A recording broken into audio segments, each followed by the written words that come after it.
In this video, I'll be showing you how you place an order on Jumia. Very much simple. So if you are new here, give me a like and subscribe to my channel.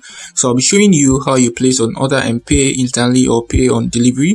So let me come to my cart. I have a product selected. Good. So now you just tap on the checkout. Good. And then the checkout page. So you have a voucher. You can enter the code here and apply it to reduce the price of whatever you are buying. And if you have Jumia Pay, I have a tutorial on how you set up a Jumia Pay on your Jumia account. You can pay through the balance you have in your Jumia account. And also if you have a Visa card or a MasterCard, you can add it here. Normal. And if you want to pay through MTN mobile money, it's up to you. You can select any of them here. So if you want payment on delivery or pickup, you select this. So here you need to select a pickup point. So you use your mobile phone's location to do that. Just tap on the details. Yeah. So already I have a pickup point selected on my account. So you need to set that up yourself. So it depends on your location. After that, you confirm the payment method. I don't need the phone.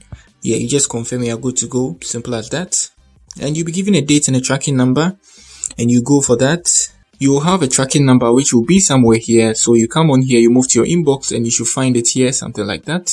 And when you're going for your product, you just take your card or your identity card with your code and you go there and you take it and pay for it. Simple as that. If you are new here, you give me a like and you subscribe to my channel. I have a lot of tutorials on Jumia. You can check that out. That's it for the video. Peace.